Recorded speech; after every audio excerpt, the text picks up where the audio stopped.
Since the 1970s, the film industry has been contending with the chin. Now, Gareth Miles and Simon Appleton examine each year in the career of Bruce Campbell. Count Martulac. What's the matter? You afraid to tell him your real name? Hello and welcome to A Year in the Career. I'm your host Gareth, and this week, as always, I'm joined by Simon. How are you, Simon? I'm good. How are you? Yeah, good. Looking forward to this week's stuff because we got a lot to talk about. Yes. Yeah, it's a good year for Bruce in 1990. Well, it depends on how you look at it, but it was a good year for us, the viewers. Mm-hmm. Yeah, so this is the podcast where we talk about the career of Bruce Campbell 1 year at a time. You can get in touch with us by emailing us. There's Gareth at ayearinthecareer.com and Simon at ayearinthecareer.com. If you want to give off to us, if we've missed something, if you want to get your 2 cents in, I'm looking to do a letters episode sometime in the future. So if you've been emailing, don't worry, we'll get to you. You can find me on Twitter at Gareth Miles. What about you, Simon? You're online too? Yeah, you can find my site at moviemustache.com. You can also find me on Twitter at movie_mustache, all capital M's. Cool. Last week we talked about the last year, which was 1989, where we investigated Moontrap and Intruder and a bunch of the other films that he was attached to, TV shows and music videos and things. So this year we've got a couple of interesting things going on, one of which we're including in this year, although technically it was released in 1989, but I'm putting it to 1990 because that was the year that it really came out. It was first played at a film festival quite early on in 1989 as well, and that was the horror comedy Sundown, The Vampire in Retreat. It's a pretty goofy little comedy. It's got a particularly good almost lead role from David Carradine. Takes a while to show up, though. He does, yes.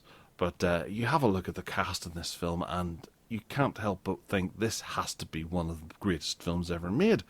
We've got David Carradine, we've got Morgan Brittany, Bruce Campbell, Maxwell Caulfield, Deborah Foreman, John Ireland, M. Emmett Walsh. That's phenomenal right there and then. All in a vampire comedy that's something of a send-up of the whole vampire tradition. It's directed by Anthony Hickox.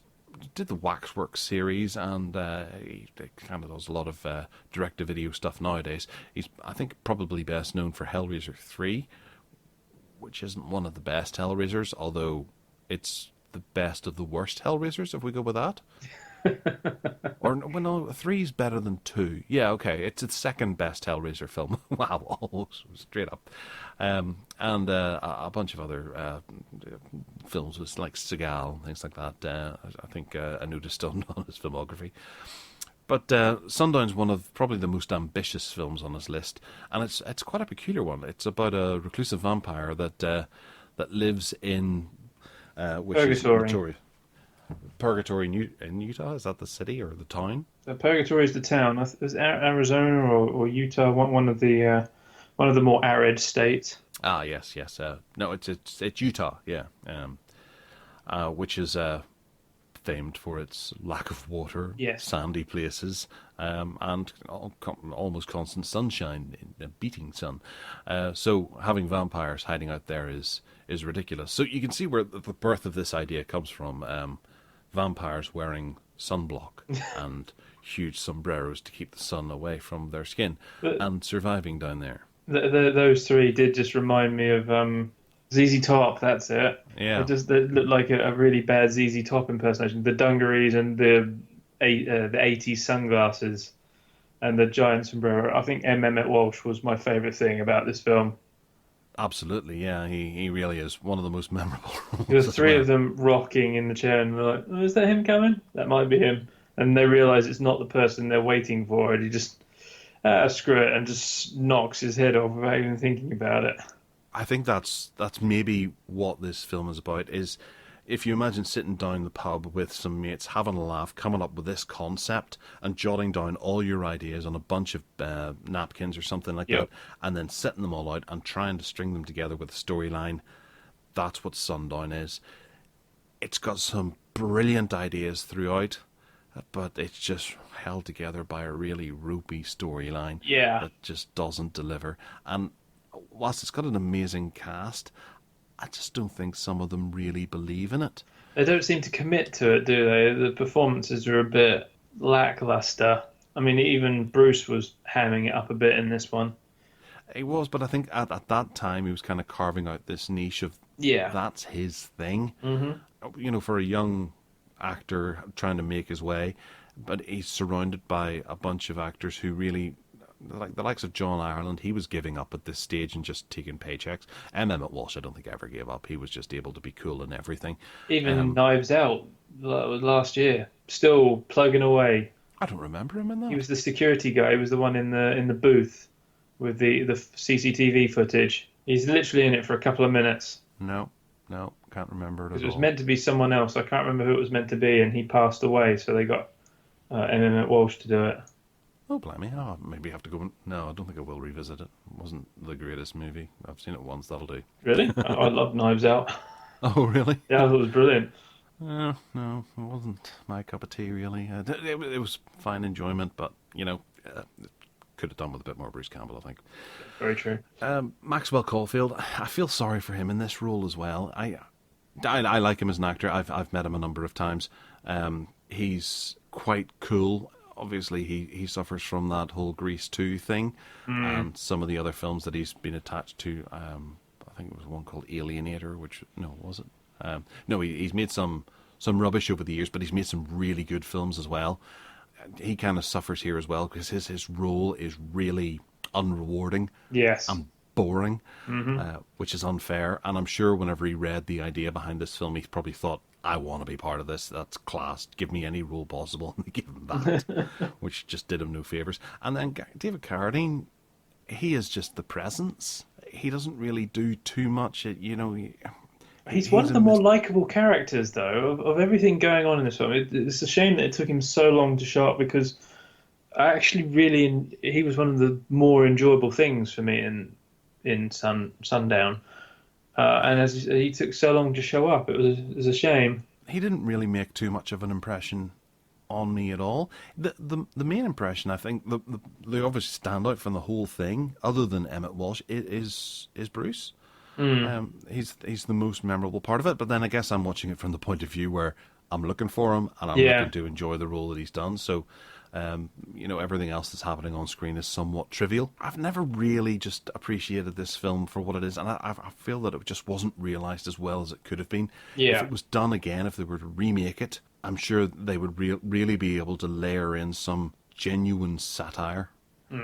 I think it's, like you say, it's just poorly executed. I mean, I love the idea of making a Van Helsing, or a descendant of Van Helsing, a vampire. That's a really fun idea to play with.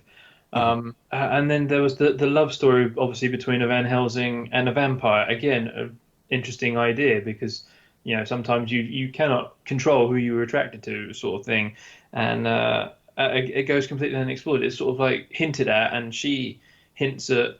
There's that bit where she sort of nods at him as if to say, "Oh, I really like him," and then doesn't really go anywhere from there. And then the idea of wooden bullets, that was an interesting idea, and some of the gunplay in it was, it's like all those old films where there's like a million bullets fired and one or two hits the side of a building nearby where the character is, and like you say, if they remade it and put some money behind it, I reckon it could be quite an interesting film. But as it's given all its good points, it was a bit of a letdown. Yeah, it was. It was a hard film to get a hold of as well. I went looking for it when I was quite young because I heard of it, and I think it was actually mentioned in one of the Scream films. I vaguely remember walking out going, he said Sundown. But it could have been another film called Sundown or another property called Sundown. I searched for this for years, and I ended up importing it on VHS from America because I couldn't find it here anywhere. And it eventually got a decent release on DVD featuring artwork that you can see on IMDb that has Bruce obviously front and centre doing a similar pose to Army of Darkness, being re-released obviously to cash in on his fame, and doesn't mention some of the other larger than video talent that was involved, because I think David Carradine, Morgan Brittany, Bruce Campbell, and John Metzler, who I don't know at all. Looking down the cast list, I can see there's a Jim Metzler mentioned as David. I don't actually remember him in the film, come to think of it. He was the dad, wasn't he, of the family that goes there to fix the artificial blood machine. Yes. And I think that's where one of the bigger weaknesses is for me. I love the whole idea of all the town, like they've all got a role. It's all bollocks because they're vampires, but they all play a role. And like when they're all in the diner and everything, sitting in front of mouldy fries. I don't think mouldy fries was going to fool anyone. But the whole element of the family, I didn't care about at all. I mean, they were meant to be like the main characters, and everyone else was meant to be supporting around it, and they were the most uninteresting part of the film. I actually didn't like them all that much. The children were irritating, and the parents just as much. You know, they weren't interesting. The whole element of Shane, Maxwell Caulfield's Shane, the rivalry between him and David because Shane wanted the wife Sarah. Didn't care about any of that. The factions of the vampires who want to change and reform, obviously, and then try and coexist with humans, and the ones who are like, no, this is what we do. We're vampires. We hunt humans. This is the fun of being vampires. That is more interesting than the family caught in the middle. Yes. And unfortunately, you know, it didn't matter how good their performances were going to be, their characters just weren't that interesting. Whereas the other side of it, and obviously Van Helsing getting caught in the middle, was more interesting. Absolutely, yeah, fully agree. It's just an uneven film, and I think they just injected the family entirely for the audience to be able to have someone to relate to in the film. Yeah. Imagine you were there, but they didn't quite get the family unit right. No, and I think it's because it's the whole we want to hunt humans. We don't want to hunt humans. You throw the humans in the middle. Yeah. But it was released at a time when there was a bunch of other vampire films going about. The likes of, I think Jim Carrey had just done Once Bitten, and I had a couple of other ones that I was just thinking of that were coming out around about that time, but I can't remember whether. I suppose Lost Boys was a couple of years before, and was it Vamp as well? The one with Grace Jones was around this time. Couldn't say exactly when. Nick Cage had done one as well. Actually, having a quick read at the trivia on IMDb, it does say that Anthony Hickox was a fan of Dark Shadows. That makes a lot of sense. Yeah. So actually, come to think of it, the budget was $3 million for this. I guess that probably just went to get cast. And then the location shoot, that is one thing I will say about this film, is they film in some very beautiful locations. Mm-hmm. It's not a bad film. It's worth tracking down if you're a Bruce fan or want to see more. It's one of the more interesting roles that he got to do during this period, and he got to have some fun doing it as well. He got to be that hammy, cheesy Bruce that we. I love the bit where he wakes up and he's got the crucifix on. Yes. That I was not expecting it. It just made me die, that bit. It was one of the few moments where I did actually laugh out loud because it was hilarious. The 1 minute it's against him and he gets and then he realizes it's in his hand and it's throws it away. It did make me laugh a lot. Well, I think that was one of the best decisions they made, maybe for Bruce's role, was that they didn't make it wall to wall Van Helsing. It didn't follow him at all, and it helped. It gave the character a bit of a breather, and whenever the character came back on again, you enjoyed the character much more. I think maybe a bit of a sort of a Han Solo type thing from Star Wars, where he's not the leading character, which makes him the most enjoyable character because he's the most likable character, and you don't get sick of him at all throughout the film. So they were able to sort of cherry pick the best moments, and as a result, I think he walks away with the best role and the best performance in the film, which is makes it one of those better films to track down on his filmography. Although it's not one of the better films, he's got much better films to come. So we'll move on to the next one. Bruce was Sam Raimi's original choice for the role of Peyton Westlake in Darkman, which is a crying shame that he didn't get to do it. Instead, Liam Neeson did, who is a fellow countryman who grew up in a town somewhat north of where I live right now.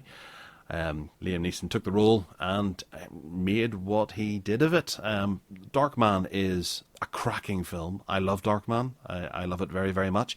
I don't think it's flawless in any way, but it is a very enjoyable, fun superhero movie. The origins of Darkman are quite very well known.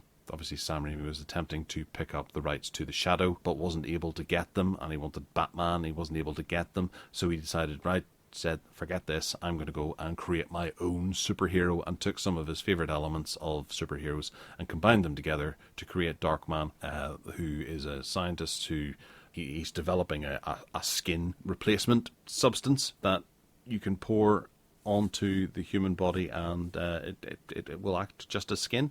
However, it has a time limit in direct sunlight, so it gradually expires after, I can't remember what it was, I think it's 90 minutes, isn't it? Or 99 minutes or something, which is the most preposterous thing. I don't know how that works at all. The science just doesn't fathom.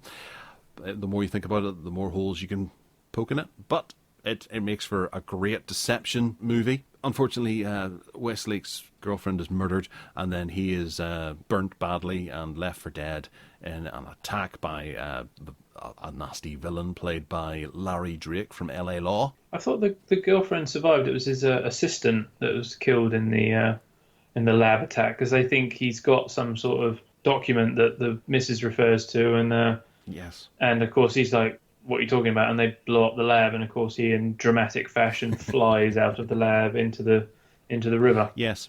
Sorry, the movie's a bit fuzzy in my memory right now, but yes, this is one of the films that Sam Raimi obviously made after the Evil Dead hit big. He got a big budget, and he was able to go off and develop this, and he threw everything at it. It's a particularly interesting film because it's not quite as unrelenting in the way that Crime Wave was. He's a bit more disciplined here, although you can still see that his silly sense of humour just seeps into it here and there. And for one point, I think that it's the odd time that it makes a somewhat unwelcome entry to the screen every now and again. There's a bit where he's swinging from the helicopter and he goes across the top of the van, and there's almost a cartoony-esque stamping of feet across the top of the lorry. It's quite funny, but I just don't think it works with the whole tone of the film. No. And I think he just couldn't help himself there and had to put that in because he loves the Stooges just that much. But one of Bruce's rules on this film was actually voice replacement, and he pops up here and there doing screams and that sort of thing every now once in a while. You're going down, Burnhead!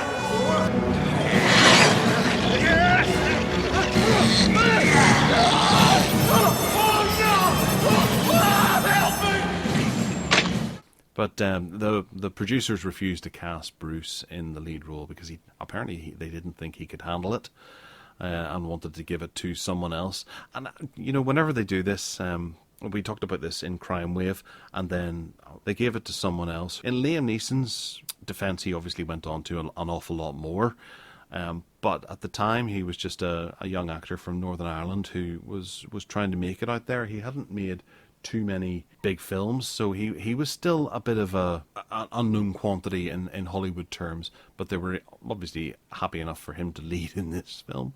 It's just a peculiar bit of casting that they just didn't go for a big A or even B-list actor. But you obviously sat down and watched Darkman. Was this your first time, or? I have seen it before, many years ago. I liked it. As I said I think when we first started doing this, I said to you how I actually preferred the guy who played Darkman in the sequels a bit more to Arnold Vosloo. Neeson's portrayal. Yeah.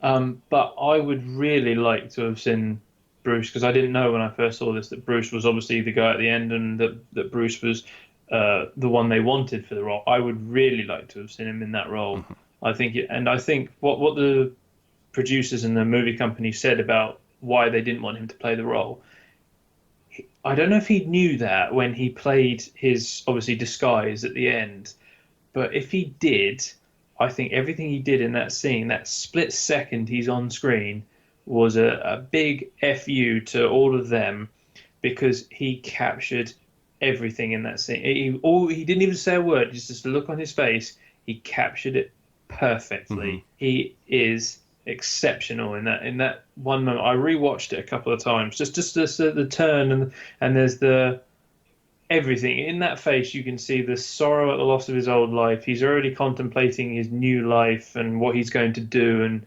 how he's going to move on. And all it is a look and a turn, and he captured it perfectly. Yeah.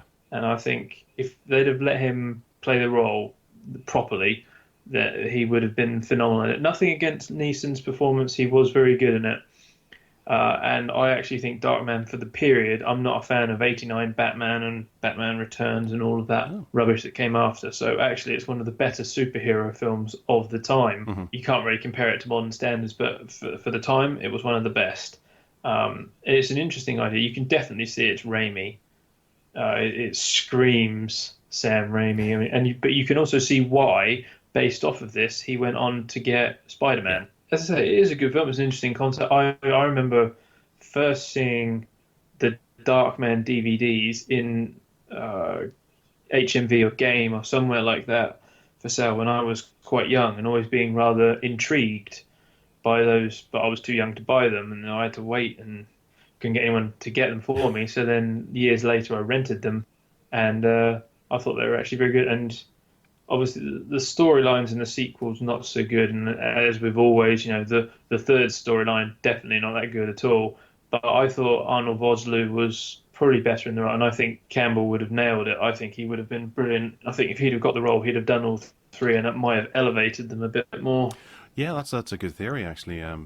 It's a bit of a... It would have been a nice movement had Campbell actually played Darkman in 2 and 3, because they finished 1 with him. That would have been a really nice transition. They actually made a TV series in between, or a pilot for a TV series. You can find it on YouTube, where they were going to make a Darkman TV show featuring, I think it was Christopher Bowen, who's a British actor. He was in Tomorrow Never Dies. But one of the cool bits of trivia about this was that after they decided, the producer said no to Bruce, Raimi had to go and audition a bunch of actors. And one actor who was very close to it was Bill Paxton. And he mentioned to Liam Neeson that he was auditioning for it. And Liam Neeson went, all right, I'll do that too. And he went down and stole the role, essentially. And I think the two of them had a bit of a falling out after that. Which Bill Paxton in the role as well, that would have been a really cool one to have too. Because he can do off the chain very well. Absolutely, and I think he worked with Francis McDormand on a number of projects afterward as well. He sort of fell into that clique, and the Coen brothers worked on this as well, doing an uncredited doctoring of the script, I think the IMDb says. So I guess it's one of those movie shenanigans that happen, that everything just kind of falls into place the way it did, and perhaps because Bruce didn't get that role, maybe he was even offered doing the sequels because of the way it ended, and he decided, no, I'm not going to do that. You didn't give me the original, so why would I make the sequels for you? You could fully understand that. Oh, absolutely. Yeah, but it sits there as one of the big budget successes that was on Bruce's filmography, and it as you say, it's a cracking little role for all he's on the screen. He does a damn good job. Bit of a shame.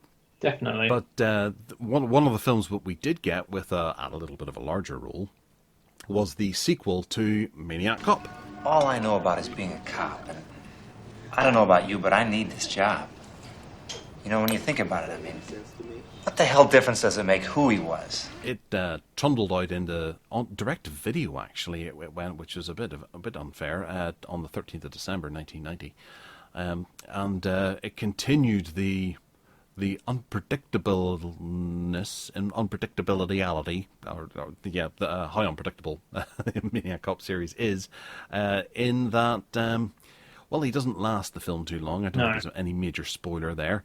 He kind of gets the movie going as they decide to replace leads again. Maniac Cop 2 is the continuation of the Cordell epic, and I have to say that I love Maniac Cop 2. I think it is a cracking action thriller. It has some brilliant horror moments in it. It has a fantastic cast with Charles Napier and Leo Rossi, Robert Z'Dar, Laureen Landon, Bruce Campbell, Michael Lerner, Robert Davi, and the notoriously difficult Claudia Christine. the combination of all those names together make for one of the best direct-to-video horror films that I've seen, and I really can't believe that this was actually direct-to-video. I think the stunt work in this is sublime.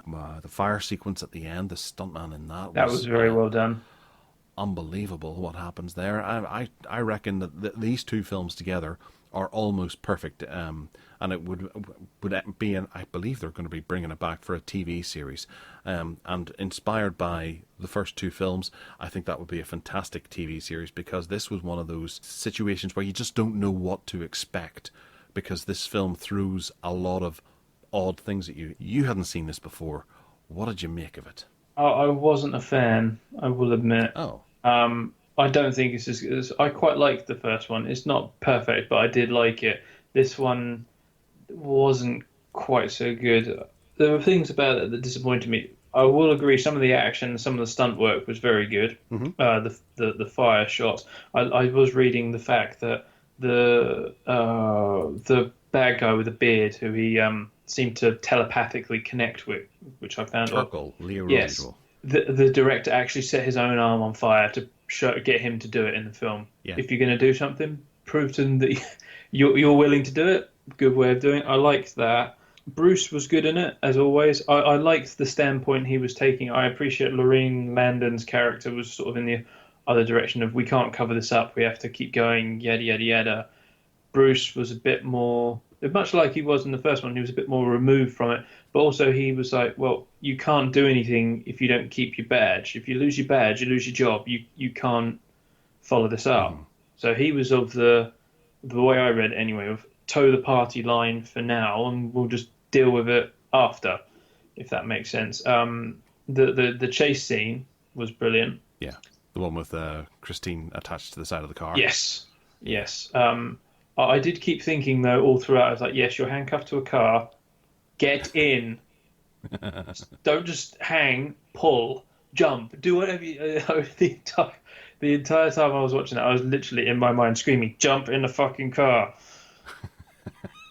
Well, she can't really get her feet on the ground to be able to boost herself into the car, so... Yeah, I was thinking more initially... because obviously at first it was only rolling. I wouldn't be running alongside it. I'd be trying to jump in. Obviously, once it got going, then yes, definitely, you're being dragged along. I was disappointed. What disappointed me, though, was obviously we know who it is. We know it's Cordell.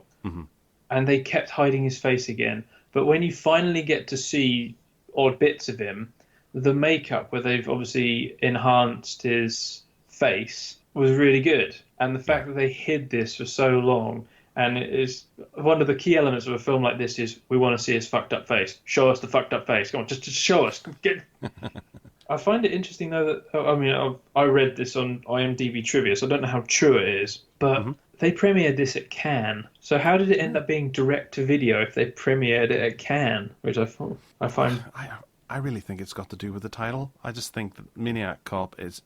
It's not a bad title. It tells you exactly what you need to know about the film. But then... you draw too many conclusions from exactly what you need to know.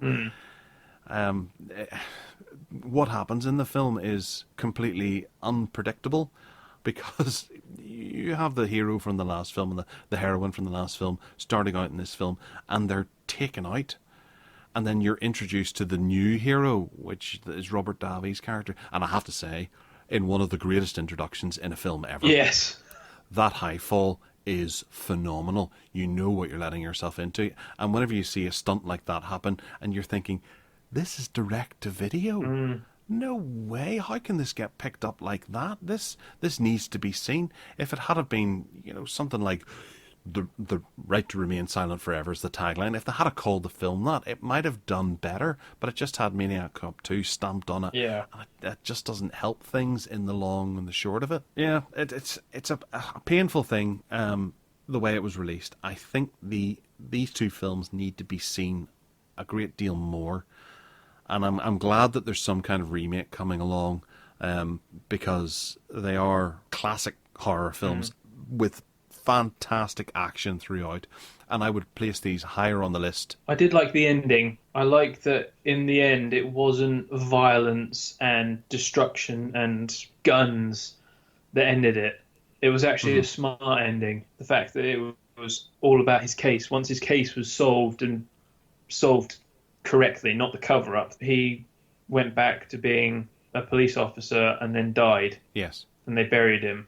There's no reason for the serial killer to continue, or the slasher killer to continue to kill, which you see in so many other films where Jason is just unrelenting no matter what you do. Even if you help the situation or help him out in some way, he's still going to kill you. Maniac Cop is an open and close ending in these two films. Now, they obviously made a third film where they... I'm just remembering what they do in that film. And it establishes voodoo and all that kind of thing. And whilst it's got a really ropey plot line to it, it does contain some pretty fantastic action. And Davy is brilliant in it. He I don't know why he decided to, but he gave that film his all, because he's excellent in the likes of, say, License to Kill or a lot of those films. He decided... Even Die Hard, he's not in it very long, but he's very good. Yeah, he's a terrific actor whenever he really puts it in there. And Maniac Cop 3, he's brilliant in, and the action's brilliant once again. It's entirely watchable for the action. It's just a shame about how they went about bringing Cordell back. You know, they undo what's sort of done in this, which is a real shame. It has a massive cult following online, and I think that's really been recognised, because I've said a couple of times that it's being remade, and I'm just quickly looking it up here because I remember seeing some names that were attached to it. I believe it's a TV series that they're making, and it's got some big name attached to it who I can't remember who it is. But it was announced about a year ago. So I'm really excited to see that, and I hope that it does what these first two films do and just is wall-to-wall action, horror, suspense. It's the big thing where, you know, Game of Thrones does it, Walking Dead does it, where you can't settle with a character because there is a good chance that they will be axed at any minute. Yeah. And I like that. There's a lot of tension, because if you like a character, they may not survive. And Maniac Cop, I think, is probably one of the first films that actually dared to do that, where it establishes a hero and then removes them entirely, and they do it very well throughout. And I love these two films back to back. I think this is almost the perfect duo of films out there, and it doesn't get enough play. So coming away from it, do you think you're now a Maniac Cop fan? Would you actually put yourself there? Would you own it? I'd definitely check out the show when it comes out. Okay, all right. You're not going to run out and get the limited edition Blu-rays and watch all the audio commentaries? No, I don't think I'll go that far. As I say, the first one was good. The sequel, it does tie in very well with it, and as I say, I like the way they end it. That making a third film was a big mistake. I can say that even without having seen it. Mm-hmm.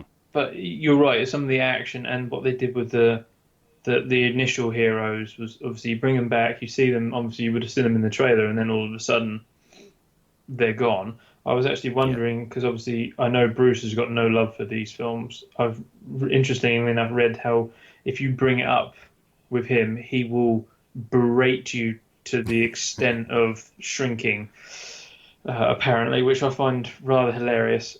I'm wondering how Lorene Landon felt about being brought back just to be killed off. Because, as I said to you when we looked at the first Maniac Cop, she did more.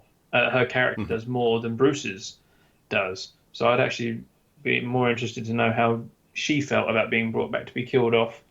And you are right, Robert Davi was very good in this and brooding and intense. But what I liked was he was this brooding and intense police officer who's obsessed with being a police officer. And normally when you see that in Hollywood film, they still look like really pretty and wonderful. And he just generally looks like a bag of shit, like he lives out of his office. And like you say, his entrance and just wandering off after shooting the suspect, and he falls off of whatever it was, and then, he's not dead. It's like, less paperwork.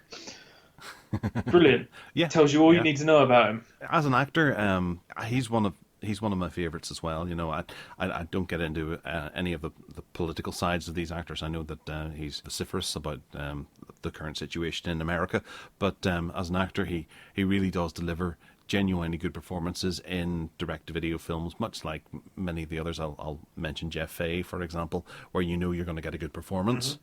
And I've always felt that he was a bit odd in this film because he's kind of established as the hero, and he doesn't embark in very much of the action. All the action is centered around other people in the film. Yeah, he's very much chasing after it. Yeah, he turns up after things have happened, which I suppose is the best way for a policeman to be.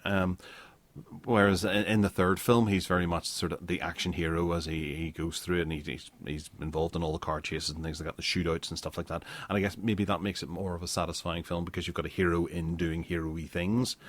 Yeah, so anything else you want to add on those? It had good elements to it, but it wasn't as enjoyable for me as the first one. Yeah. Yeah, one of my major takeaways was you put all that effort into making these brilliant makeup effects for this essentially now dead person, and you didn't show it off enough. Well, I think maybe they only had the makeup artist on a few days, so shot it in darkness means you don't have to do the makeup every time. Budget constraints and things like that, but obviously the money was being directed into that car chase. That was a very good car chase. Yeah, it's one of those classic ones, I think. Well, the only other thing that I have really to bring out in this particular episode is a little game on the Nintendo Entertainment System called, I think it's the Adventures of Rad Galaxy, which the lead character has a really quite familiar look to him in that I believe that he was entirely based around Mr. Campbell himself. If you have a look on YouTube, there's a couple of playthroughs of the game, and it's easily based on Bruce Campbell. And this was released in 1989 on the NES. Would have obviously been in development for maybe the year before that, the year prior. After Evil Dead 2, perhaps the developers of that thought, he's got a cool look, let's stick him in a video game. I do wonder if perhaps they maybe reached out to him to say, can we use your likeness or something like that, but it's notable, and I'm not the only person who thinks this. There's a lot of other people as well who think, obviously, this might be Bruce Campbell's first foray into gaming. It's kind of funny whenever you look at the images. The picture of him on the cover of the game is actually upside down, and I'm wondering if that's perhaps so that it isn't too notable, and maybe any impending lawsuits might be avoidable because you don't quite notice it from the box cover. But yeah, check out that game if you're a Bruce fan. You might get a bit of a kick out of it if you've never seen that before. So, that brings us to the end of 1990, and it was a pretty good year. We did get some decent action there.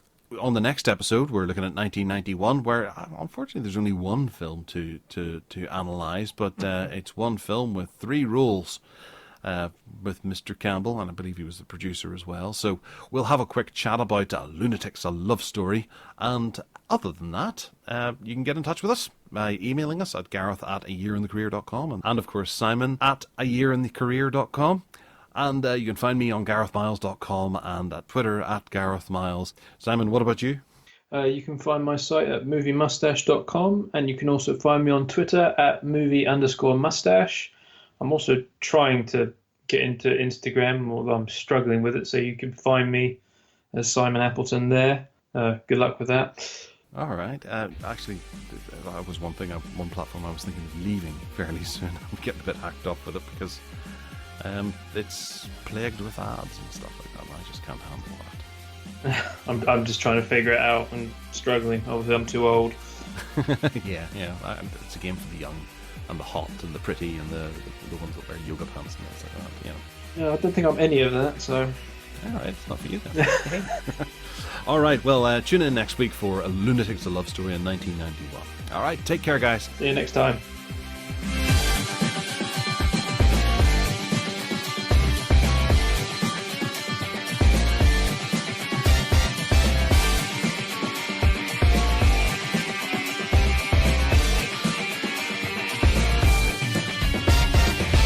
Begun a new life tonight.